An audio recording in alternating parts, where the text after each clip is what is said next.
Jo, nuk ishte lapsus i regjisë, miq të dashur, vendosëm ta pastrojmë pak ajrin nga kjo rëndesa e politikës, e ku dëgjojmë gjithë problemeve që ka Shqipëria për ditë, dhe do të flasim për muzikë, do të flasim për Eurovisionin, madje edhe aty do i shmangim konfliktet e të rriturve, do të shkojmë te Eurovision Junior, i cili do të mbahet në fund të këtij viti në Tbilisi të Gjeorgjisë, dhe kam në studio përfaqësuesen e Shqipërisë Kroni Pula. Mirëmëngjes. Mirë se erdhe. Si jeti? Mirë, si jeti? Jam shumë mirë, sidomos tani që ti erdhe, dëgjojmë dhe këngën tënde që quhet Fruta perime. Fruta perime. Ti e dije që do kishte një këngë me fruta perime? Jo, nuk e dija. Ama kur ma bëri Adi. Adi Ila është kompozitori, por ne i themi Adi. Po. Okej. Kur ma bëri, edhe ma tregoj, unë e thash, ua sa këngë e bukur.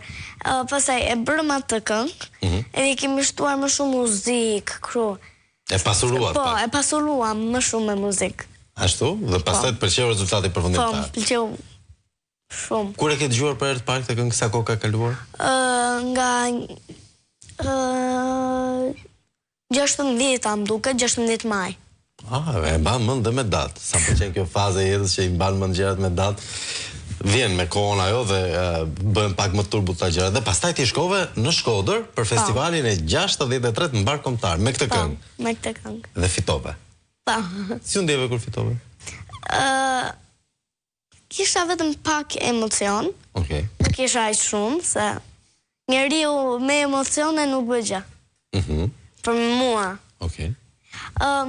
Po ata të tjerë të kishin më shumë emocione? Kishte një këngë tjetër që të pëlqeu? Po, shumë pëlqente Kristelit, Ndriçoj. Ishte shumë këngë e bukur, po më pëlqenin edhe shumë të tjerë. Po ti e kishe më të mirë këngën? Pak fare. Gjithë e kishën shumë bukur këngë. Më pëlqen kjo gjë. Megjithatë vendin e parë more ti, dhe kur e kuptove dhe e zbulove që do shkoje ti të përfaqësoje Shqipërinë mes gjithë moshatarëve të tu, fëmijëve të tjerë nga gjithë Europa? Unë e zbulova kur sapo futa, mua më bëri një surprizë mami për ditëlindje. Këngën apo Eurovisionin? Jo, këtë këngën. Festivalin. Okej, pjesëmarrjen në festival, po. Edhe mua më kishte thënë, në ditën e fundit e mora vesh, në datën 1 qershor, e mora vesh që do iknim në kështu Junior Eurovision, ai që fiton, ose edhe këto të tjerët do merrnin çmime të tjera, si për shembull një kështu letër, më duket. Po. Edhe ashtu është që zbulova në datë 1 qershor. Tani e ke ti përdor këto elektronikën, internetin, ti përdorësh? Po. Sigurisht, kur unë isha 9 vjeç, as nuk e dinim çfarë ishte interneti, por kjo është histori tjetër që s'e ty. E ke parti ku është Gjeorgjia dhe Tbilisi? Sa larg është nga? Tani, Gjeorgjia, që të ikim për në Tbilisi, është 7 orë larg me aeroplan. 7 orë me avion? Sa larg i bie tjetër? Do të thënë, po të shkoje me autobus do ishte 4 ditë. Shumë larg. Mendon se do e pëlqejnë të huajt këngën tënde? Po, se kënga ime është për kështu, do të thënë që ta ham shëndetshëm. Po. Mund të ham edhe në gjë të vockël. Ti ha shëndetshëm? Gjithkohës apo shumicën e kohës? Çerikun e kohës ha kështu në gjë të vockël, edhe pastaj të tjera të mirë. Po do vetë kështu apo thot mami me babin? Disa herë më thot mami dhe babi, disa herë me vetë. Thunë vetëm në për ditëlindje, në për gjëra ha kështu gjëras. Të gjëra që s'lejohen shumë. Dakor, dhe sidomos në moshën tënde njerëzit kanë shumë shpesh ditëlindje, kështu që duhet me kujdes. Megjithatë, a ke fruta perime të preferuara ti? Po. Kush janë? Mi trego pak. E para shelqia, dyta lule shtrëtja. Janë të mira janë të dyja. Këto pëlqej. Po perime? Se më the fruta. Nga perime dua kastravecat, karotat. Sa mirë, super të shëndetshme, të freskëta, hidratuese. Shumë mira. Po gjithkohës je marrë me muzikë ti? Që nga 4 vjeç deri tani. Si kuptove që të pëlqente të këndoje? Kur isha unë e vogël, babi ma kuptoi këtë, se unë këndoja shumë, kërceja shumë, edhe më pëlqente shumë ose të këndoja ose të kërceja ndonjëherë. Edhe gjithmonë, por gjithmonë, vetëm këndoja. Edhe visha ndonjëherë takat e mamit, i merja edhe kërceja. Okej, ja prishën e një nga këtë takat, ja? Jo, mua më ka falë një palë. Po mirë, mami atëherë nuk është e mërzitur. Po me këto konkurentet me shtetet e tjera, i ke parë kush do jetë, i ke dëgjuar këngët e vendit? Po, i kam dëgjuar gjitha këngët që janë tani për Eurovision. Si mendon se do renditesh? Unë mendoj që do rendit e 7-ta ndoshta. E 7-ta? Pse e 7-ta dhe jo e 5-ta? Ose e 5-ta. Se unë dua kështu.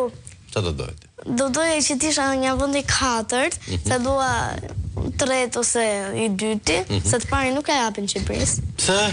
Ashtu jemi vend i vogël. E ke mësuar ti që jemi vend i vogël, jo? Kemi pas që një madha, ma jemi pushtuar. Edhe kjo është e vërtet.